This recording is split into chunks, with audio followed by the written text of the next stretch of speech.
오늘은 요한 1서 18강을 시작하겠습니다. 제목은 예수가 그리스도이심을 믿는 자. 여러분들이 다 아시는 예수 그리스도. 하나님은 모든 세상 사람들이 구원 얻기를 원하십니다. 해와 비를 선인이나 악인에게 차별 없이 주시는 하나님의 사랑을 받아들여 예수를 믿는 자들은 구원을 얻고, 믿지 아니하는 자는 스스로가 자청하여 멸망의 길, 지옥의 길로 택한 것입니다. 오늘 요한일서 5장 1절을 보면은 예수께서 그리스도이심을 믿는 자마다 하나님께로서 난 자니 또한 내 신의를 사랑하는 자마다 그에게 난 자를 사랑하느니라. 예수께서 그리스도이심을 믿는 자마다 하나님께로서 난 자니, 이 말씀이 무슨 말씀입니까? 그리스도이심을 믿는 자마다, 여기에 그리스도란 말은 기름 부음을 받은 자라는 뜻입니다. 다니엘서 9장 25절을 보면은 그 말씀에 기름 부음 받은 자가 끊어질 것이며 라는 기름 부음을 받았다는 말씀이 처음 나오는데, 여기에 이 말씀을 다시 읽어보면은 기름 부음 받은 자가 끊어질 것이며 기름 부음 받은 자 곧 왕이 일어날 것이며, 이 말씀은 하나님께서 그 아들 예수 그리스도를 보내신 자, 이 보내신 자라는 뜻이 기름 부음 받은 자라는 뜻입니다. 하나님이 보내신 자, 곧 왕으로 오신 자다. 그래서 구약 시대에 기름 부음 받은 그 세 직분이 있어요. 첫째는 왕이요, 둘째는 제사장이요, 셋째는 선지자인 것입니다. 그래서 여기에 기름 부음을 받은 자, 이 말씀은 하나님이 보내신 자라는 뜻입니다. 왜 하나님이 보내셨느냐? 그 인생을 구원하시기 위해서. 그래서 예수님께서 이 세상에 오신 목적이 세 가지입니다. 첫째는 하나님이 우리와 더불어 사귀기를 심히 원하십니다. 이 죄인, 인생을 창조하셨지만 저들이 범죄하여 하나님께로부터 멀리 떠났습니다. 죄로 인하여. 그래서 하나님께서 그 인생을 다시금 불러들여 하나님과 사귀기를 심히 원했습니다. 그게 예수님이 오신 목적이에요. 하나님과 사귐을 다시금 열겠다. 둘째는 사귐을 하자니 거룩하신 하나님, 흠도 티도 없으신 그 순결하신 하나님과 이 죄인된 더러운 사람들하고 사귈 수가 없어요. 그래서 예수님께서 둘째 번 오신 목적이 이 죄를 없이하기 위해서 오셨습니다. 그 다음 셋째 오신 목적은 이 세상의 구세주로 오셨습니다. 그 어떤 사람들은 하나님이 예정하셨다 이래가지고 택한 사람만 데리고 간다 이렇게 단정해서 하나님께서 모든 사람이 구원을 얻는 걸 원치 아니한 것처럼 얘기하는데, 이 디모데전서에 보면 하나님께서는 모든 사람이 하나님을 아는 지식에 이르기를 원하신다 라고 되어 있습니다. 모든 사람이 구원을 얻기를 원하신다고 되어 있습니다. 그래서 신학자들이 성경을 한 모퉁이만 보고 그걸 예정론이다 이래서 하나님이 예정하신 자만 구원하신다 하지만, 사실은 하나님은 모든 인생이 다 구원 얻기를 원하십니다.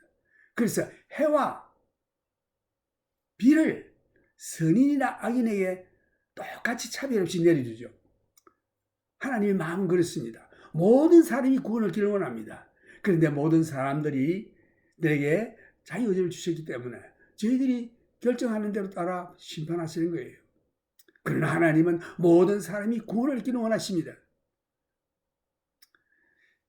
그래서 이 기름 부음을 받은 자, 이 말이 히브리 말로 원래 말이 메시아입니다. 메사야, 메시아. 그것이 헬라 말로는 그리스도인 것입니다. 그래서 구약시대에 기름 부음을 받는 직분이 왕이요, 제사장이요, 선지자인 것입니다.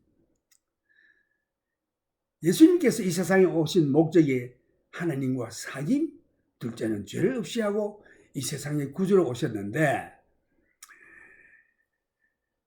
죄로 인하여 상임이 불가능했기 때문에 이사야서에 보면은 내가 손이 짧은 너를 도와주지 못함도 아니요 내가 귀가 어두워 너의 말을 기도를 듣지 못함이 아니라 너 죄가 너와 나를 갈라놓았다 이렇게 되어 있습니다. 이 죄 문제 때문에 문제가 있는 것입니다. 그래서 이 죄를 없이 하기 위해서 예수님이 오셨습니다. 그 다음에 이 모든 사람이 구원을 얻도록 하기 위해서 오셨습니다. 세상의 구세주.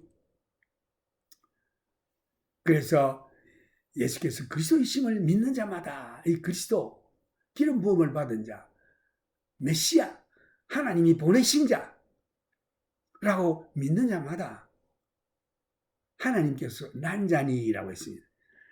이 말씀은 아주 쉽습니다. 믿으면 되니까 누구든지. 그런데 우리가 마음으로 믿는다는 것은 얼마나 쉬운 일입니까? 뭐 여러분들이 무슨 선한 일을 하라 뭐 이거 아니고 나는 죄인입니다. 예수를 나의 구주로 영접합니다. 마음만 돌리면 되는 거예요. 그래서 구원이 여러분 마음에 있고 입에 있는 것입니다. 내가 예수를 주라 시인하고 믿으면 구원을 얻을 것이요. 그 다음 입으로 시인하면은 예수를 나의 주입니다. 시인하면은 구원에 이르느니라. 아주 간단합니다. 너무 쉽습니다. 그런데 둘째는 아주 어려워요. 둘째 말씀이 뭔가 하니 내 신의를 사랑하는 자마다 그에게 난 자를 사랑하느니라. 그래서 이 1절 말씀 보면은 예수께서 그리스도임을 믿는 자마다 아주 쉽죠. 하나님께로서 난 자니 또한 내 신의를 사랑하는 자마다 그에게 난 자를 사랑하느니라. 내 신의를 사랑하는 자라는 것은 다른 사람, 예수 믿은 다른 사람을 얘기하는 것입니다. 다른 형제, 그 사람도 사랑을 해야 하느니라 이런 뜻입니다. 예수 믿고 형제를 사랑하라 이런 뜻이죠. 그래서 여기에 첫째 부분은 아주 쉽고 둘째 부분은 아주 힘듭니다. 우리가 하기에는. 그래서 내 신의를 사랑하는 자마다 그에게 난 자를 사랑하느니라. 그 내 신의가 누굽니까? 하나님이 내 신이 아닙니까? 예수님이. 예수 믿고 중생함을 얻은 다른 형제를 얘기하는 것입니다. 그 만약 내가 그 내 신이 곧 예수 그리스도 하나님을 사랑한다면은 하나님이 또 다른 내 신자도 사랑을 해야 되느니라 이런 뜻이죠. 또한 내 신이를 사랑하는 자마다 그에게서 난 자를 사랑하느니라. 내만 예수 믿고 구원 얻었다 할렐루야 이거 아니고 다른 형제, 일가 친척, 내 형제 자매 저들도 예수 믿고 구원 얻었습니다. 그들도 사랑해라. 그러면 참으로 네가 나를 사랑하는 줄 알겠다. 나를 사랑하는 자는 또한 그가 내 신이 다른 이 예수 믿고 구원 얻은 다른 이도 사랑을 해라. 하나님 사랑, 형제 사랑이죠. 그래서 내 신이를 사랑하는 자마다 그에게서 난 자를 사랑하느니라. 하나님을 믿고 중생한 다른 형제를 사랑하라는 뜻입니다. 이 난 자들이 모두 예수의 형상을 닮아 사랑할 만 하면 사랑이 가는데 그렇지 않습니다. 그들도 나와 같이 예수의 그리스도의 형상을 닮아가는 도상이기 때문에 그들의 말과 행동을 보면 도저히 사랑할 마음이 생기지 않는 때가 많습니다. 않는 사람도 많습니다. 근데 그들이 행하는 그들이 하는 말과 행동을 보면은 나도 그런 말과 행동을 하고 있는 것입니다. 근데 내가 그들이 하는 말과 행동을 나도 하고 있는데도 불구하고 내가 만약에 그런 말과 그런 행동을 한다면 아마 그럴 수도 있지 하고 아주 관대하게 처리합니다. 그러나 다른 형제가 그런 말과 행동을 하는 것을 보면 저런 못된 사람이 있나 하고 분을 토하는 것입니다. 나 자신을 그 사람에게서 나 자신을 볼 수 있는데 그 사람이 그런 일을 하는 거 보면 아주 내가 격분하고 정죄하는 것입니다. 사랑은커녕 오히려 그 사람 미워하는 것입니다. 그러나 내가 그런 말을 하고 그런 일을 하는 것을 볼 때에 그럴 수도 있지 하면서 아주 관대하게 생각하는 거죠. 그런데 주님의 말씀은 그들을 내 몸과 같이 사랑하라는 뜻입니다. 주님께서는 원수를 사랑하고 자기를 비판하는 자를 위해서 기도하라고 하셨습니다. 이것은 인간적으로 불가능한 일입니다.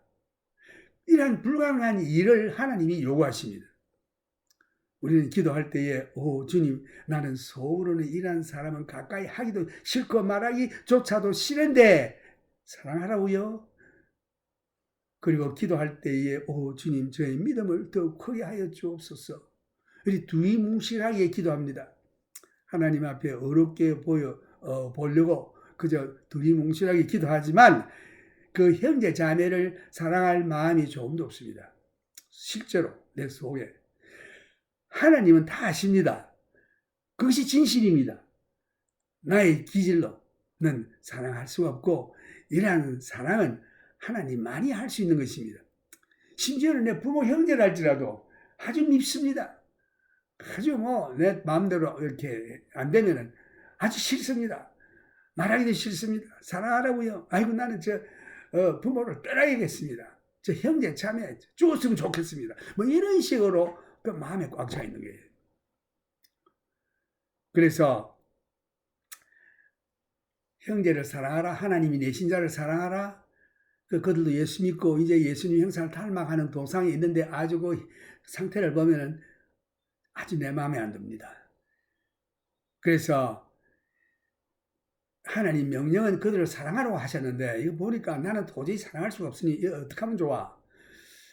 그래서 하나님 앞에 내가 기도할 때에 나의 기도가 하나님 앞에 솔직해야 합니다. 하나님, 나는 이 사람 형제 자매를 도저히 사랑할 수가 없습니다. 주님 아십니다. 불가능입니다. 나는 그를 미워합니다. 죽었으면 좋겠습니다. 주님, 이 사람을 사랑할 수가 없으니 사랑해야 된다면 나는 할 수가 없으므로 주님께서 해 주십시오. 주님께서 내 속에 오셔서 이 사랑을 실행하기를 원합니다. 라고 기도하는 편이 오히려 나을 것입니다. 하나님께서 성령을 내게 부어주셔서 이 사랑을 실천하도록 해 주실 것입니다. 그 로마서 5장의 5절에 보면 성령으로 말미암아 하나님의 사랑이 우리 마음에 부음받음이니라. 그래서 이 하나님의 사랑은 아가페 사랑인데 우리에게 없어요. 하나님께 있는데 하나님이 내 속에 와야만 그 사랑을 하나님이 하시는 것입니다. 내가 하는 것이 아니라. 나의 본질은 그런 사랑 없고 아주 실수고 믿고 그렇습니다. 그래서 우리가 하나님을 사랑하고 그의 계명들을 지킬 때에 이로써 우리가 하나님의 자녀 사랑하는 줄 아느니라. 하나님을 사랑하는 것은 이것이니 우리가 그의 계명들을 지키는 것이라. 그의 계명들은 무거운 것이 아니로다. 그 계명이 뭡니까? 예수를 믿고 하나님을 사랑해라. 그리고 너 이웃을 내 몸과 같이 사랑해라. 이것입니다. 하나님 사랑하는 건 쉬워요. 예수 믿겠습니다 하고 하나님 사랑합니다 하고 나가는데 그 형제 사랑해라. 내가 보니 도저히 저 사랑이 안 가는데 사랑을 해라. 이거 힘듭니다. 그런데 하나님께서 말씀하시기를 내 계명은 무거운 것이 아니라 쉽다고 했습니다. 그래서 구약 성경에 나오는 모든 율법 선지자의 그 모든 대강령은 사랑이라고 했습니다. 구약 성경을 한마디로 딱 요약한다면은 사랑. 그래서 율법을 이거 해라 저거 해라 살인하지 말라, 도둑질하지 말라, 간음하지 말라, 거짓증언하지 말라, 탐심하지 말라 이런 말씀 많이 있는데 그 말씀을 요약해보면 사랑입니다. 10계명의 첫째 내 계명은 하나님 사랑. 그 다음 후반부 계명은 사람 사랑. 그래요. 그래서 이 율법이 또 선지자의 대강령이 한마디로 요약하면 사랑입니다. 사랑은 율법과 선지자의 대강령이니라. 요한복음 14장 34절에도 보면 새 계명을 너희에게 주노니 서로 사랑하라. 내가 너희를 사랑한 것 같이 너희도 서로 사랑하라. 너희가 서로 사랑하면 이로써 모든 사람이 너희가 내 제자인 줄 알리라. 그래서 여기에 이 사랑, 이것은 우리의 본질상 성격으로는 불가능합니다. 그런데 내가 예수를 믿고 중생함을 얻고 성령이 내 속에 와 계실 때에 또 내가 그 성령님의 하시는 일을 방해하지 아니하고 허락하고 동의할 때에 그 사랑 하나님이 친히 나타내시는 것입니다. 여러분 속에서 우리 몸은 하나님의 성령의 전이라고 했습니다. 그 성령님이 내 속에 내재 계시면은 성령님이 이 사랑을 나타내는 것입니다. 혹시 여러분들이 아주 불쌍한 사람을 볼 때 불쌍히 여기는 마음이 생기고 우리 형제 자매가 옛날에는 미웠는데 요즘은 보니까 그 불쌍히 여기는 마음이 생기면 여러분 이것은 여러분 마음이 아니고 성령님의 마음입니다. 그대로 순종하면 되는 거예요. 그걸 막지만 않으면 되는 것입니다. 4절에 보면은 대저 하나님께로서 난 자마다 세상을 이기느니라. 세상을 이기는 이것이니 우리의 믿음이니라. 예수께서 하나님의 아들이심을 믿는 자가 아니면 세상을 이기는 자가 누구뇨? 이 세상을 이기는 이김은 우리의 믿음이라고 했습니다. 이 세상의 조직이나 이 모든 제도들은 사탄이 만들었어요. 그래서 그 주모자는 사탄인데 사탄을 이긴다는 뜻입니다. 사탄을 이기고 그가 펼쳐놓은 이 세상의 모든 조직, 이 세상의 것들을 이길 수 있는 것은 이김은 예수 그리스도를 믿는 믿음밖에 없다고 되어 있습니다.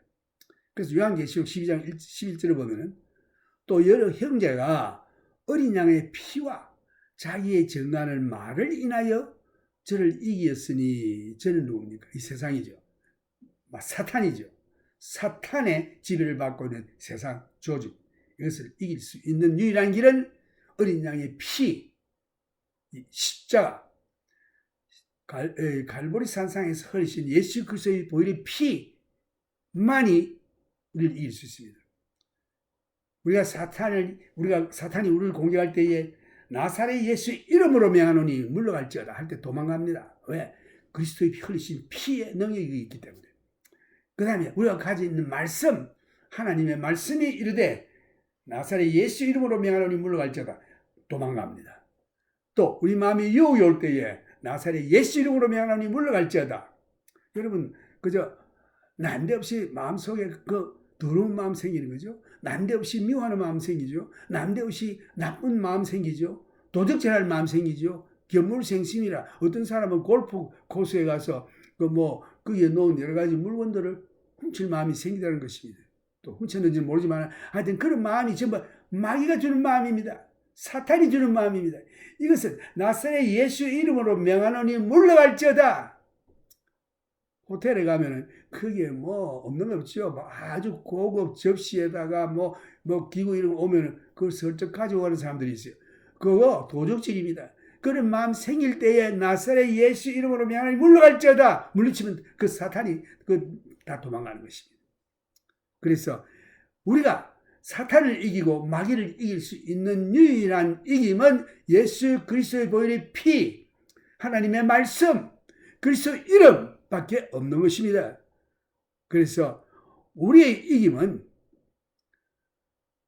예수의 피와 자기의 정하는 말, 주신 그 말씀으로 이겼으니 그들은 죽기까지 자기 생명을 아끼지 아니하느니라. 그래서 그는 생명이 날아가도 이 하나님의 그리스도의 피, 그의 이름, 그의 말씀 부인하지 아니하고 이 말씀으로 나갈 때에 공격할 때에 사탄은 도망갑니다.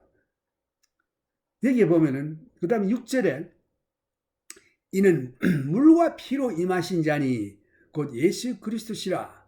물로만 아니요 물과 피로 임하셨고. 여기에 저도 이 말씀을 가지고 이게 무슨 뜻인가 오랫동안 기도도 하고 생각을 했는데 그 성경 주석자들 얘기를 들어보면은 물과 피로 임하신 자다. 이 말씀은 물을 예수님이 그 세례 받으시는 그 물세례를 물이라고 표현하고 그 다음에 피는 예수 그리스도의 십자가를 의미한다고 합니다. 그래서 물과 피로 임하셨다.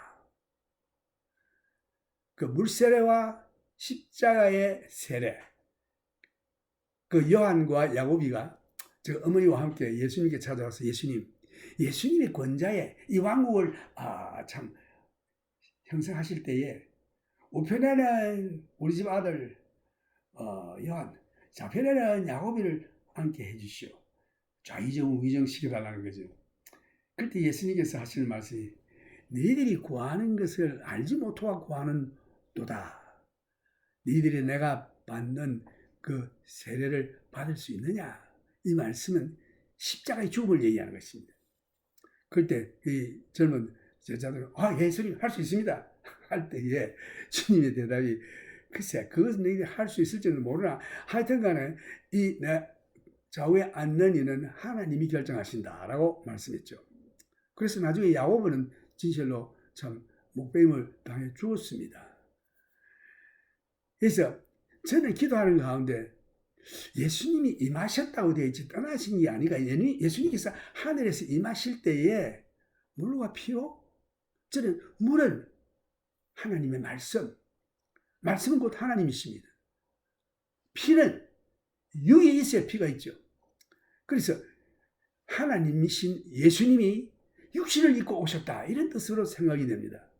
그래서 요한복음 15장 5절에도 보면은 예수님께서 제자들에게 너희는 내 말로 이미 깨끗해졌느니라. 이 말 하나님의 말씀으로 깨끗해졌다. 그건 하나님의 말씀을 의미하는 것입니다. 물. 요한복음 1장 1절을 보면은 태초에 말씀이 계시니 말씀이 하나님과 함께 계셨고 이 말씀이 곧 하나님이시니라. 그래 물과 피로 임하셨다. 떠나신이 아니고 오실 때에 어떻게 오셨느냐? 물과 피로 오셨다. 물, 하나님, 피, 육신. 그래서 하나님이신 예수님이 육신으로 오셨다. 이런 뜻으로 하나님께서 내 마음에 이렇게 인상을 주십니다. 그러나 이것은 아직도 뭐라고 우리가 확정을 할 수 없지만 예수님 오시면 우리에게 확실히 말씀해 주시겠지만 이것이 아주 설이 분분합니다. 그래서 첫째는 예수의 십자가. 그 다음에 둘째의 해설자들의 말은 예수님께서 십자가 그 자체를 두고 얘기하는데 십자가에 달렸을 때에 로마 군병들이 죄수들이 아직도 생명이 살아있으면 다리를 아주 도끼로 꺾든지 해가지고 빨리 죽이는 것입니다. 근데 예수님 앞에 와 보니까 예수님이 돌아가셨어요. 그래서 저희들이 이상히 참 여겼다. 아주 놀랬다고 말씀이 성경에 있는데 그래서 군병 중에 하나가 창으로 예수님의 꿀을 찔렀습니다. 그래서 물과 피가 다 쏟아졌다 이렇게 돼 있는데 근데 이게 만약에 심장만 찔렀다 이래 되면 심장에 피가 있죠. 피가 쏟아져 나오는데 물이 쏟아졌다 이 말씀은 예수님께서 그 6시간 달려있는 동안에 아주 얼마나 고생스럽습니까? 숨을 쉴 수가 없어요. 이렇게 달려서 몸이 축 처지면은 가슴이 축 처져가지고 이 심장을 피도 잘 순환도 안 되고 그래서 그럴 때에 심장 밖에 막이 있어요. 마치 우리가 뇌막염을 앓는 환자를 보면은 폐를 둘러싸고 있는 막이 있어요. 그 플루라는 막이 있는데 그 폐와 그 막 사이에 물이 고입니다. 그 뇌막염이 있을 때 그런 게 생기는데 그게 있으면 폐를 눌러가지고 숨을 잘 못 쉬어요. 나도 그런 병 걸렸지만 심장 수술 후에 1000cc나 나왔어요. 그래서 김치병 한 명 끄집어냈는데 대롱을 이렇게 찔러가지고 박아서 그걸 이제 빼내는데 마찬가지로 심장에도 심막이 있어가지고 심장 근육과 그 막 사이에 물이 고입니다. 그 심장 밖에 있는 막을 페리카디움이라고 하는데 그러니까 페리카디얼 이퓨전이라고 하는데 심장에 그 심장 근육과 막 사이에 물이 고이는 것을 페리카디얼 이퓨전, 심장 밖에 물이 고인다 이런 뜻이에요. 그래서 그 창이 예수님의 심장을 찔렀을 때에 그 심장이 찔려서 피가 싹 쏟아지고 그 다음에 그 막에 고인 그 심장 근육과 그 밖에 있는 막의 사이에 고인 물이 그 이제 물이죠. 혈청 이런 것으로 돼 있죠. 그것이 확 쏟아졌습니다. 그래서 물과 피를 쏟으셨다. 이것은 주님께서 이미 죽으셨습니다. 예수님께서 6시간 동안 십자가에 달려서 모든 고난을 다 마치시고 주님의 계획대로 이제 아버지 하나님은 내 영혼을 받으시옵소서 말씀하시고 dismiss his spirit, 그러니까 내 영혼을 이제 떠나라 이렇게 했습니다. 그래서 떠났습니다. 죽었습니다. 예수님께서 살아계셨을 때 말씀하시기를 아무도 나를 죽일 수 없다고 그랬어요. 내 영혼을 빼앗을 자가 없다. 내가 내 생명을 주기도 하고 내가 다시 찾기도 한다. 이런 말씀을 하셨죠. 그래서 예수님께서 돌아가신 것은 예수님이 친히 자기 생명을 우리를 위해 주신 것이지 누가 그 생명을 앗아간 것은 아닌 것입니다. 여기서 군병들이 와보니까 이미 예수님은 죽어 있었어요. 그래서 저들이 다리를 꺾을 필요가 없고 그 창으로 그저 심장을 찔렀습니다. 그래서 그 심장에서 피와 물이 다 쏟아졌다. 예수님의 죽음이 확실시된 것입니다. 그래서 그 예수님이 우리 죄를 위하여 물과 피를 쏟으셨다 하는 그 말씀으로 해석하는 자들이 있어요. 이제 십자가를 두고 얘기하는 것인데, 그래서 예수님이 오실 때 그렇게 임하셨다 할 때에 물과 피로 임하시고 이렇게 한 말씀이 나옵니다. 그래서 그 물과 피를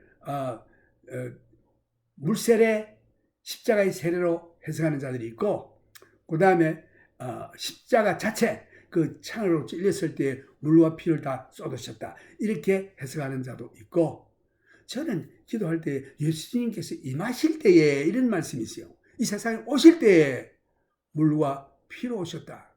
물은 하나님의 말씀은 곧 하나님, 피는 육신이 있어야 피가 있죠.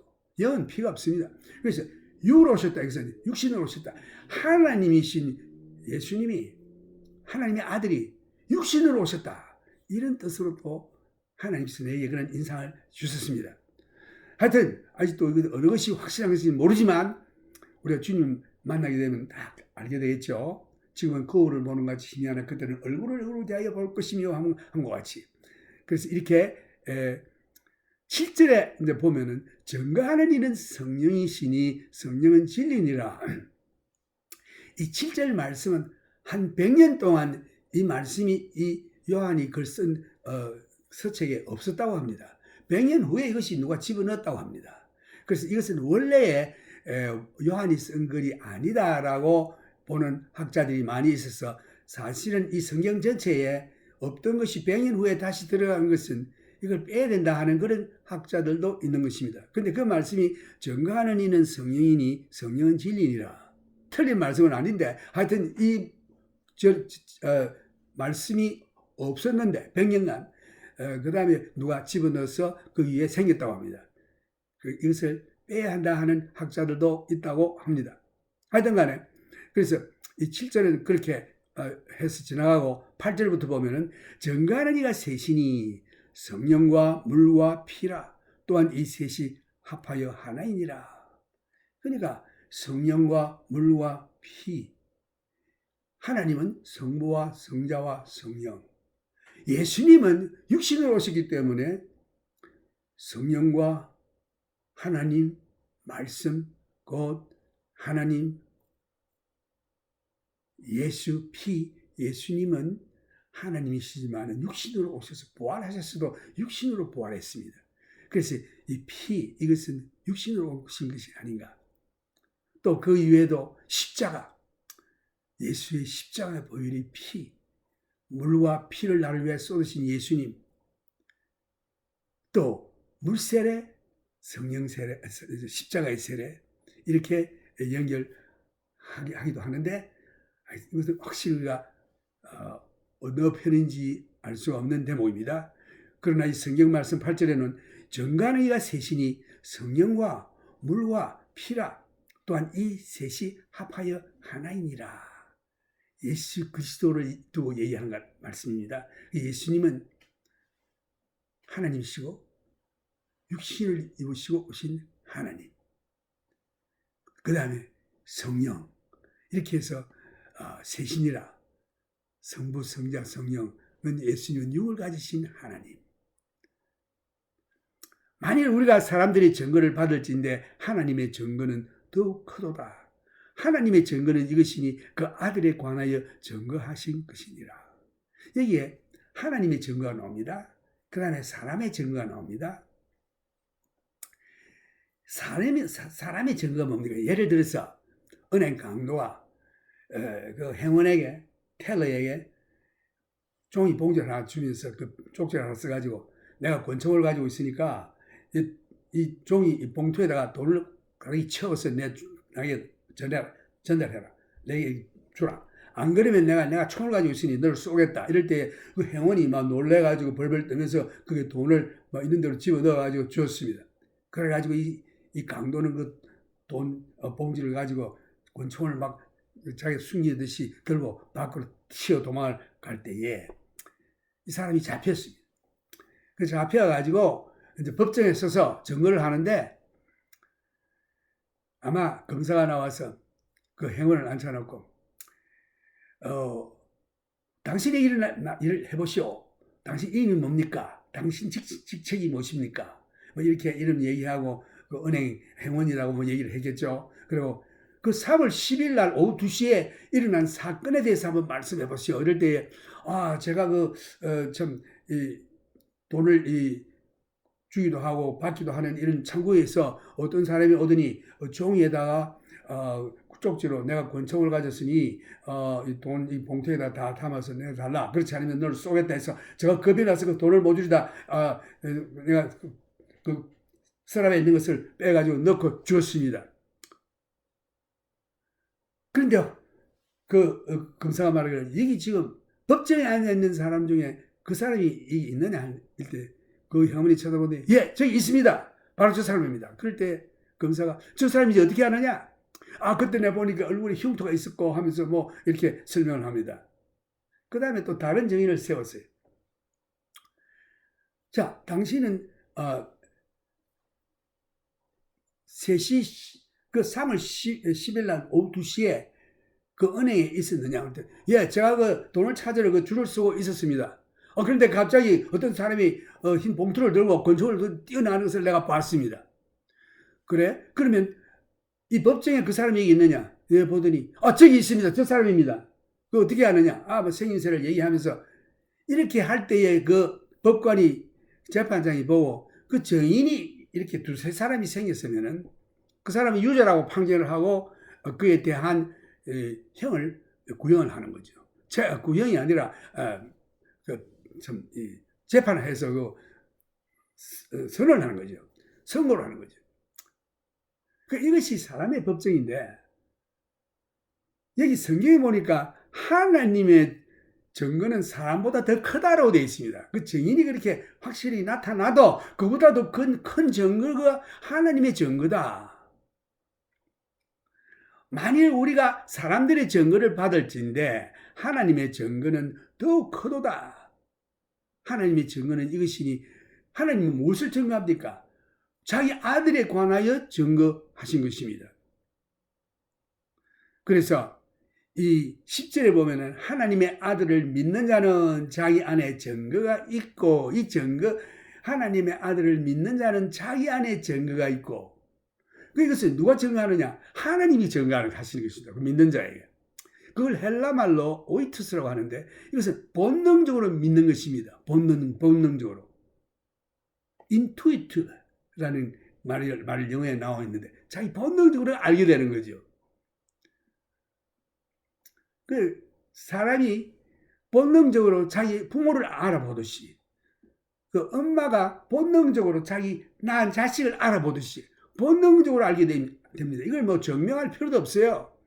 뭐 이것은 이 아이가 내 아이입니다라고 뭐 증명 받을 필요도 없이 그 엄마가 낳은 아들은 자기 아들인 것을 자기가 본능적으로 아는 것입니다. 그래서 이 하나님의 아들을 믿는 자는 자기 안에 증거가 있고 누가 증거합니까? 하나님이 증거하십니다. 이것을 오이투스라고 얘기합니다. 그 인투이티브 knowledge죠. 본능적으로 아는 것. 그런데 하나님을 믿지 아니하는 자는 하나님을 거짓말하는 자로 만드나니 이는 하나님께서 그 아들에 관하여 증거하신 증거를 믿지 아니하였습니다. 하나님이 자기 아들을 왜 모르겠습니까? 아들을 확실히 자기가 보내셨고 육신을 입혀 보내셔서 인생들을 위해 죄를 사시기 위해서 보내셨는데 하나님이 누구보다도 더 잘 아십니다. 사람보다 더 큽니다. 그 증거가. 그래서 사람에게 그걸 알도록 해주시는데 그걸 믿지 아니하고 거절하면 하나님이 거짓말한다는 사람으로 만드는 것입니다. 사람이 아니고 하나님이 거짓말하는 자로 만드는 것입니다.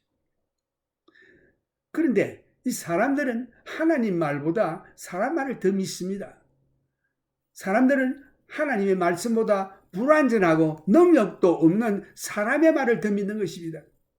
그 어려운 일을 당할 때에 저들이 하나님 앞에 기도하고 하나님의 그 구원을 청하고 바라고 기다리지는 아니하고 걱정하면서 사람에게 가서 구원을 청하는데 사람은 능력도 없어요. 할 힘도 없고 그러고 그 사람은 불완전하고 저도 문제가 많은 사람인데 사실 뭐 여러분들이 마음 문제가 있어가지고 정신과 의사 정신 전문가한테 찾아서 상의를 하지만 그들도 여러분보다 더 큰 고통이 있습니다. 그 직업상 오니 먹고 살아야 하니 뭐라고 얘기를 하는데 그거 해결책 없어요. 그런데 하나님의 증거는 성령을 통하여 우리 마음속에 증거하시는데 성령의 증거를 믿지 아니하면 성령을 거짓말하는 자로 여기는 용서받지 못할 죄를 짓는 것입니다. 그래서 여러분들이 예수 그리스도가 하나님의 아들이시다. 메시아시다. 그리스도 메시아. 우리 죄를 담당하기 위해서 하나님 아버지께로부터 보냄을 받은 하나님의 아들이다. 이걸 성령님이 친히 여러분 마음속에 오이투스 그렇게 정하는데 그걸 일부러 배반하고 받아들이지 않냐고 거절할 때에 성령 회방죄를 짓는 것입니다. 다시 말해서 성령에서 성령 회방죄는 다시금 회개할 기회가 없다고 되어 있어요. 이것은 참 용서받지 못할 죄라고 되어 있습니다. Unpardonable sin. 이것이 성령의 감화 감동을 뿌리치고 거절할 때에 짓는 죄인 것입니다. 얼마나 무슨 죄입니까? 이 사람은 자청하여 지옥길로 행하고 있는 것입니다. 구원의 길이 없어요. 예수 그리스도 이외에는 다른 인생을 구원할 방법이 없습니다. 그것을 성령님께서 증거하는데 그걸 마다하고 뿌리치고 거절하고 배반하고 믿지 아니할 때는 하나님을 거짓말하는 자로 성령을 거짓말하는 자로 만드는 것입니다. 그래야 그 죄는 용서받지 못할 죄요. 영원히 지옥불에 들어갈 수밖에 없습니다. 이것이 성령 회방죄예요. 용서받지 못할 죄입니다. 이것이 하나님이 보내신 게 아니라 하나님은 알을 주시고 성령께서 그 마음의 감동으로 예수가 너희 구원자다 믿어라 안 믿으면 지옥이라고 증거하는데 그걸 뿌리치고 가는 것은 당신이 안 믿었기 때문에 그 책임이 하루 이틀이 아니고 영원토록 지옥불에서 고생하는 것입니다. 예수 믿지 아니하는 자는 성령의 증거를 받아들이지 아니하므로 성령 회방죄요 불신은 하나님을 믿지 아니하고 하나님의 말씀 증거를 거짓말하는 자로 만드는 이 무슨 죄를 범하는 것입니다. 그래서 그의 결말은 지옥인 것입니다.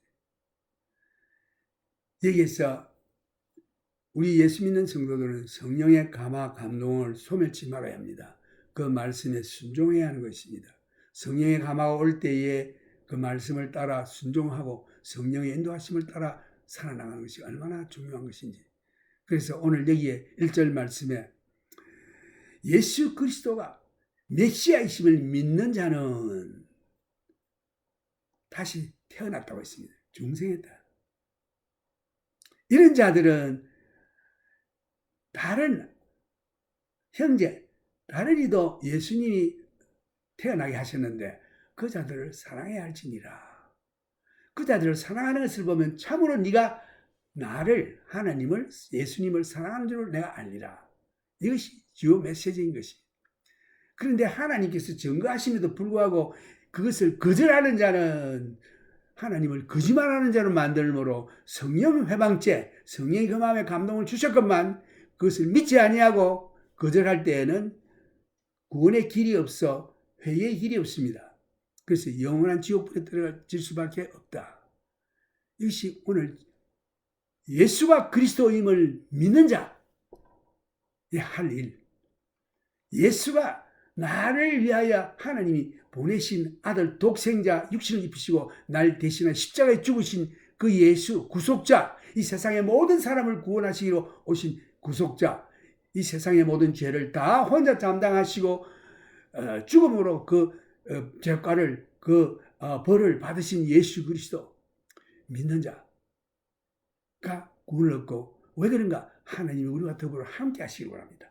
사귐을 가지기를 원하십니다. 그래서 여러분, 성령님이 그 마음에 감화 감동을 주실 때에 아멘, 아멘하고 받아들여 영원한 생명을 누리고 하나님과 사귐, 영원한 사귐을 얻기를 간절히 주님의 이름으로 축원합니다.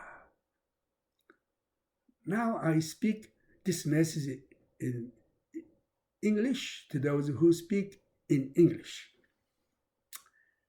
Today, the theme is, whosoever believes that Jesus is the Messiah is born of God. And everyone that loves him that loveth him also that is begotten of him. 1 John chapter 5, verse 1. So I say, I love Jesus. He's the Messiah. Yes, I'm born again. Oh, and how I love him. Well, if I love him, who has begotten me into this new life, then I will also love those who have been begotten, the family of God, my brothers and sisters in Jesus.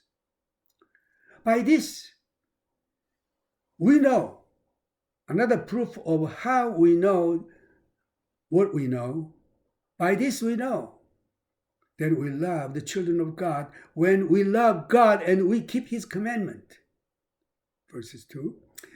Jesus said, a new commandment give I unto you, that you love one another, even as I have loved you. John 13:34. Now, when John seeks to bring down the commandments of Jesus Christ, he gave us the Old Testament commandments in a concise form. Love God supremely. Love your neighbor as yourself.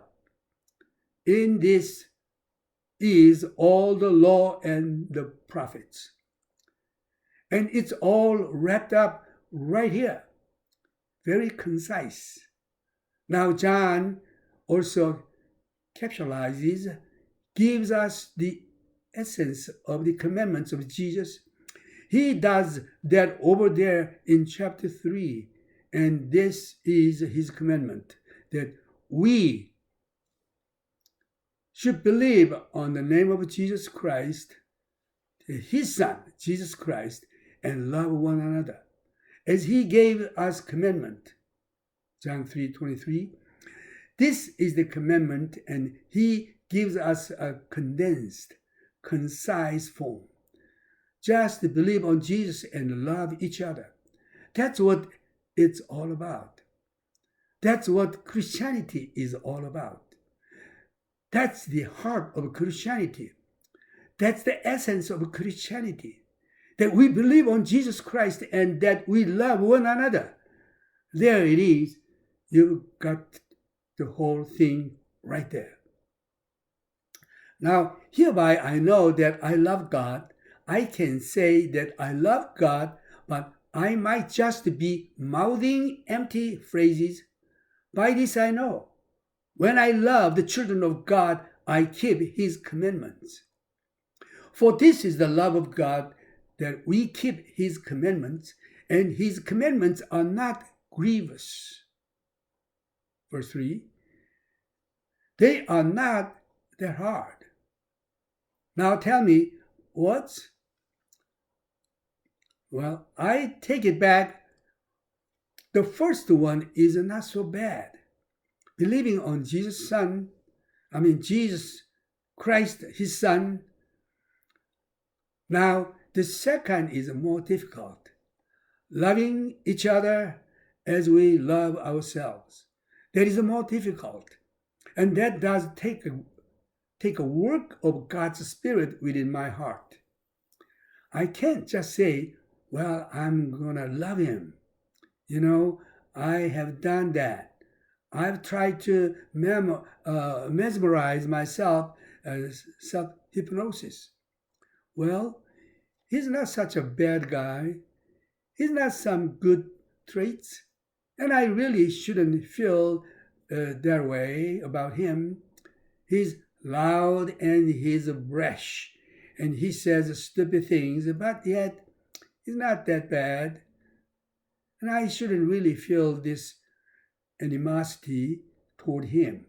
Although I like him, I guess he's not too bad. I can tolerate him. I try to talk myself into, well, like we used to say when we were kids, well, I love you only enough to get to heaven. And you've got yourself all psyched into, hey, he's not so bad. And then he shows up at a party, and as he comes in, loud-mouthed, crude, says same stupid thing, and you say, oh, you jerk, why didn't you just stay home? And all of the mesmerizing out the window, all of these hours of building myself up for this this next time that I meet him, he's not too bad. I sort of like him, and then proof. All the effort of bringing my mind into a loving state is gone. Yes, it's true. There are people with whom you are incompatible. They are too much like you. It's amazing how horrible our sins look when someone else is committing them. If I'm committing them, they are not too bad. But if you start committing my sins, well, they are ugly and horrible. I can't stand it. I can't stand you. This kind of love takes a special work of God's Spirit within my heart. I can't do it. I can't manufacture agape love. I can't psyche myself into agape love. And that's why it's a proof to me that it is God. As God has given to me love for people, that I could not stand in the natural, and to experience God's love working in my heart and changing my heart and my attitude toward these people. I know it's God's love being perfected in me, and there are many times that I had to pray, now, Lord, I know that you require that I love them, but that's impossible for me. I can't do it. But Lord, I want you to work in me and give me your love for them. I know that I don't love them, but I know that you do. So give me your love for them. In these kind of things, I think that it is extremely important that we be totally frank and honest with God. Because it's, if anything else, you are only fooling yourself. You don't fool God, and so many times we are trying to snow God with our prayers. Oh God, thank you for this great love that you have given to me. Oh Lord, I love everybody.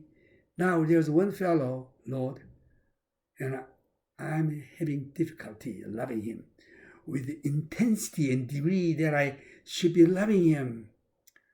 So, Lord, increase that intensity of love in my heart. You are not being honest with God. God can't do anything for you. Now you need to be straightforward and honest with God. You say, God, I hate him. I can't stand his looks or anything else. And so, God, if there is going to be any love coming from me in his direction, you're going to have to do it. But I'm willing, Lord, for you to do it. Please work within my heart. Take away the hatred and give me your love. And if you are honest, then God can deal with it. And God will deal with it and work. As long as you try to snow God, you are not going to get anywhere. Because you know the truth of your heart. And you know, we try paint a pretty nice picture of ourselves when we come before God. And all the while, God knows the whole ugly truth. His commandments are not grievous. For whatsoever is born of God overcomes the world, and this is the victory that comes the world, even our faith. Verses 4. Now, we read in the book of Revelation that when Satan is cast out of heaven, that they overcame him by the blood of the Lamb and the word of their testimony, loving not their lives unto death. Book of Revelation chapter 12 verses 11. Here, our victory is our faith in Jesus Christ. We overcome the world and the things of the world through our faith in him. And now, is that faith developed? By knowing him. And how can I know him? By studying the revelation of himself, the Bible. It's awful hard to trust somebody you don't know. If a total stranger walk up to you in the street, asks to borrow $100, I will meet you here tomorrow, same place, I pay you back. If any of you are prone to give it to him, let me know. I'd be anxious to meet you. I need $50. No, but I mean, boy, anybody can. You'd say, I don't know you. How can I trust you to be here to pay me back? I don't know you. Hard to believe or trust someone you don't know, because we know that there are a lot of shams and a lot of fraud out there. You know, frauds and everything else. A lot of scams are going on. But when you know someone, know them well, know that they have a tremendous reputation for honesty, uprightness, character, then you don't have any trouble trusting them. But your problem in trusting God is that you just don't know him. Your problem in trusting Jesus Christ is the lack of knowledge. That's why Jesus said, learn of me. Come unto me, all you that labor and are heavy laden, and I will give you rest. Take my yoke upon you and learn of me. Matthew 11, chapter 11, verses 28, 29. Why does he want you to learn of him? Because there is where your faith is increased. The more you know him, the easier it is to trust him. And so we overcome by his faith. And who is that overcome the world? But he that believes that Jesus is the Son of God. Verse 5. My faith in Jesus Christ brings me victory over the world. Now this is he that came by water and blood. Even Jesus Christ, not by water only, but by water and blood. And it is Spirit that bears witness, because the Spirit is truth. Verses 6. What does it mean he came by water and he came by blood? not by water only, but water and blood. There are two general opinions of commentators. The first opinion is that is referring to his baptism. He was baptized in water and then later baptized in blood. When John James came to him and said, Lord, you would like a favor. We would like a favor. When you establish your kingdom, let him sit on your right side and let me sit on your left side. And Jesus said, you don't know what you ask. He said, are you able to baptize with the baptism wherein I am going to be baptized? Oh, yes, Lord, we are. Jesus said, you don't know what you are saying. But he was referring to the cross as a baptism. So when he refers here, he came not only by water but by blood. It was a reference to his water baptism and then his crucifixion. The other field of thought of commentators is that it is a reference to the crucifixion itself. When the soldier pierced his side and there came forth blood and water.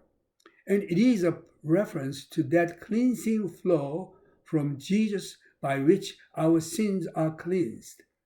The pouring forth of the water and the blood. And also I leave the theologians to argue it. I say that you can take either opinion and you are not going to be too far from wrong, just exactly what John means by this, I'm not sure. But this is he that came by water and blood, even Jesus Christ. Not by the water only, but by water and blood. And it is the Spirit that bears a witness because the Spirit is the truth. And so the Spirit bears witness of the truth to our hearts. Well, I was interested in these verses a long time. I've been praying about that, ask Holy Spirit to teach me. But God gave me impression. Jesus came in the water and blood. Water, I consider it as the Word of God. John chapter 1, verse 1, in the beginning, there was God. God was with God. God was with the Word. The Word was God. So Word actually God. But when you look at the book of John, chapter 15, I think verses 5, you are clean. Jesus is talking to his disciples. You are cleansed with the word of what I said. So word, what Jesus said, is God himself, word. So Jesus came in the water, word, and blood. Flesh is blood. So I perceive these verses, Jesus is God, came in flesh. So God in the flesh, God and flesh. Whole God, whole flesh, whole man. So God, man, God. That's why how I interpreted it by the inspiration of the Holy Spirit, I believe. But anyway, it's nothing for sure. When we meet Jesus Christ, he will give us exposition, what that means. Then we'll wait. But anyway, all this, Jesus shed his blood for my sin and your sin. He just poured out forth the water and blood for you and for me. Now, verse 7 did not appear in any of the early manuscripts. It did not appear in the manuscripts until about the 10th century. And so this verse probably was not original in John's writing because of the fact that it doesn't exist in any early manuscripts that exist before the 10th century. So verse 7 probably should not be here in the scriptures. This is the only verse of which that in the New Testament, but evidence of it existing in the exact manuscripts is non-existent. There is an early church father who quoted from an ancient manuscript, no doubt, in which he quoted this particular passage. Now, what manuscripts he had, we don't know. But there's only one church father that made reference to it, early church father. And so it is generally conceded that this does not belong as a part of the original text. But you should go from verse 6 to verse 8. The Spirit bears witness because of Spirit is truth. Of what does the Spirit bear witnesses? And there are three that bears witness in the earth: the Spirit, the water, and the blood. And these three all agree. Verse 8. So the Spirit bearing witness of Jesus Christ and of that salvation that we have through Jesus. Either the baptism in water and baptism of crucifixion, or the blood and the water that poured forth from his side, John said. We bear record of it. We saw it. It is true. And we bear record of it that you might believe. In testifying in the 19th chapter of this spear, when the soldier pierced him with the spear, there came forth blood and water. There is an interesting aspect to that from theological standpoint. Doctors say that the fact, Jesus was dead when soldier came, and they were going to break his legs. But when they came to Jesus, they found he was already dead. They were sort of surprised that he was already dead. But he had dismissed his spirit. He said, "No man takes my life from me." Who killed Jesus? Nobody. Jesus said, "No man takes my life from me. I give my life. I have the power to lay it down, and I have the power to take it up again." Now, Jesus had divine powers, and he had the power to just dismiss his spirit. Now, we don't. I can't say to my spirit, "Oh, you had it. You might as well live." Jesus had the power of dismissing his spirit, or laying down his life, of taking it up again. So while he was there on the cross, it says, and he dismissed his spirit. He said, "Okay, you can go now. It's finished. All right, you can go." And he dismissed his spirit so that when they came, they were surprised that he was already dead. So they didn't break his legs in order that the scriptures might be fulfilled. Not a bone of him shall be broken. But instead, the soldier took his spear and pierced his side in order that the scripture might be fulfilled, which said, "And they pierced him." Now, there came forth blood and water. From a scientific standpoint, the fact that when they pierced his heart, and of course, that's where he put the spear through his heart. The fact that blood and water came forth would indicate that is death. From a special cause was that of a ruptured heart, broken heart. His heart actually ruptured. When your heart ruptures, there's a sac around the heart that fills with a water-like substance. So when they pierced the heart, the blood and water coming forth indicated that by a ruptured heart or by a broken heart.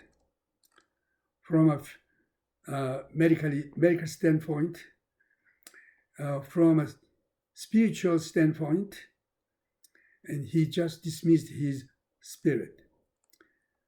The Spirit bears witness that the blood of Jesus and that was shed cleanse us from all sin. 3 that bear record. The record of God that there is forgiveness provided for you and for your sins from God through Jesus Christ, his sacrifice on the cross for you. Now, if we receive the witness of man, the witness of God is greater. What is our whole jurisprudence system based upon? The witnesses of man. You have been charged with a crime. You are arrested for robbing the security bank. You plead innocent. You get a good lawyer. Prosecuting attorney introduces the first witness, your name and your occupation. You are a teller at that bank on March 10th at 2 o'clock p.m. What happened? Well, a man came up to my window and had handed me a paper bag and a note. And it said, I have a gun. I'm going to shoot you unless you fill the bag with the money and hand it to me. Do you see this man in this courtroom? Yes, he's sitting right over there. Are you sure that's the man? Oh, yes, I'm sure. What makes you so sure? Well, I noticed that this scar down in the right side of the face, the right side of his face. I'm sure that's him. He called his next witness. Where were you on the afternoon at 2 o'clock? Well, I happened to be standing in the line in the bank, and I noticed this man go up to the window, and they tell their story. And do you see the man in the courtroom? Oh yeah, he is sitting right over here. Are you sure that's the man? Oh yes, I couldn't be mistaken. I'm sure that it's him. And they get 3 or 4 people and they say, oh yes, I saw him running out. I was standing at the door and he almost knocked me over as he went running by, and I turned to yell at him, but he was already gone. But oh man, I faced him and I saw a gun in his hand and all. Yay, it's right over there. Guilty. The witness of man we accepted. Our jurisprudence system is based upon the witness of man. You've got 2 or 3 people that give you an identical story and they put the finger on the same fellow. And you say, yay. It's got to be the fellow.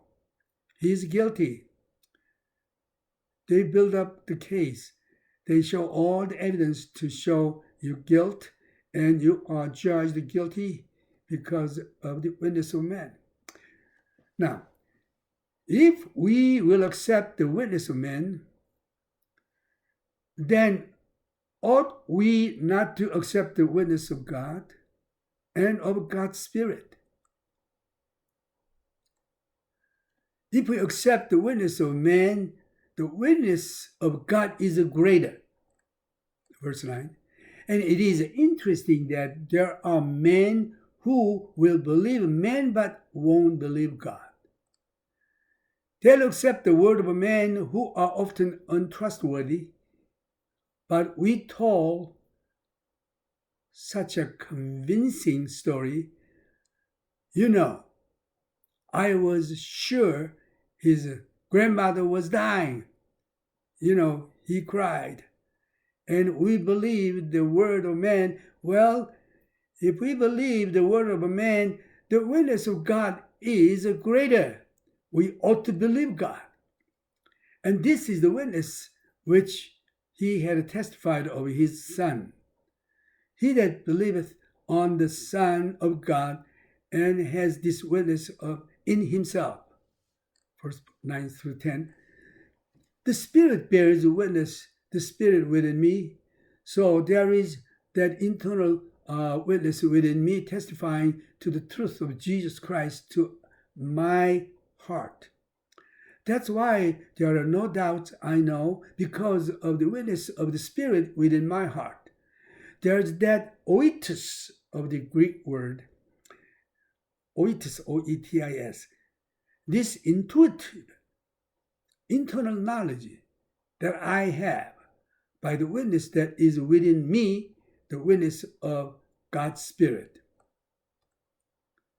Now, he that believeth not God has made God a liar. Verse 10. If you don't believe the witness of God, you are, in essence, saying that God is a lie. And that's a pretty horrible charge to make against God. But that's the charge you make when you refuse to believe God's witness to my heart. And that's what basically the sin against the Holy Spirit is. It's not believing the witness of the Holy Spirit that Jesus Christ is the Savior of the world. Your only hope of eternal life is in Jesus Christ. And if you don't believe that, that's unpardonable sin. God made no other provision for your salvation apart from Jesus Christ.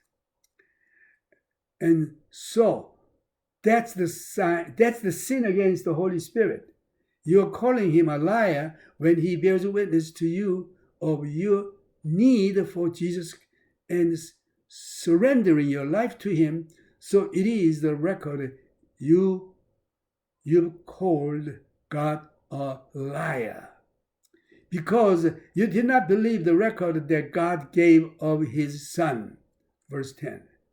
What is the record that God gave of his Son? What is the witness that God has made of his Son? Just this. God gave you Jesus Christ for your salvation. If you deny that, if you refuse it, to accept Jesus Christ, you make God a liar, Holy Spirit a liar.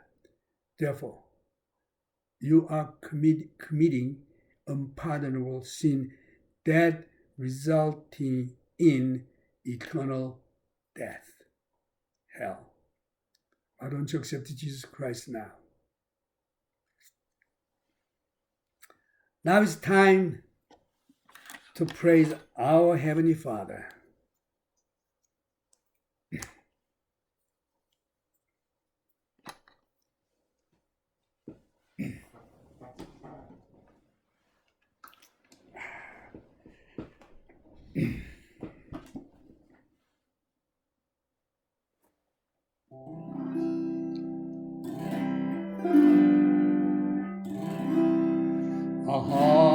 하나님의 은혜로 있을 데 없는 자 왜 구속하여 주는지 난 알 수 없도다. 내가 믿고 또 의지함은 내 모든 형편 잘하는 주님 널 돌보아 주실 것을 나는 확실히 아네. 내게 구세한 믿음과 또 복음 주셔서 내 마음이 항상 편한지 난 알 수 없도다. 내가 믿고 또 의지함은 내 모든 형편 잘하는 주님 널 돌보아 주실 것을 나는 확실히 아네. 왜 내게 성령 주셔서 내 마음을 감동해 주 예수 믿게 하는지 난 알 수 없도다. 나는 믿고 또 의지함은 내 모든 형편 잘하는 주님 널 돌보아 주실 것을 나는 확실히 아네. 주 언제 강림하실지 혹밤에 혹낮에 또 주님 말 날 그것도 난 알 수 없도다. 내가 믿고 또 의지함은 내 모든 형편 잘하는 주님 널 돌보아 주실 것을 나는 확실히 아네. God bless you. Why don't you believe in Jesus Christ and have eternal life? May the grace of the Lord Jesus Christ and the love of our Heavenly Our Father and the communion of the Holy Spirit be with you all. 이제 우리 주 예수 그리스도의 크신 은혜와 하나님의 무한하신 사랑과 성령님의 교통하심이 여러분들에게 항상 있기를 우리 주 예수님의 이름으로 기원합니다. 아멘.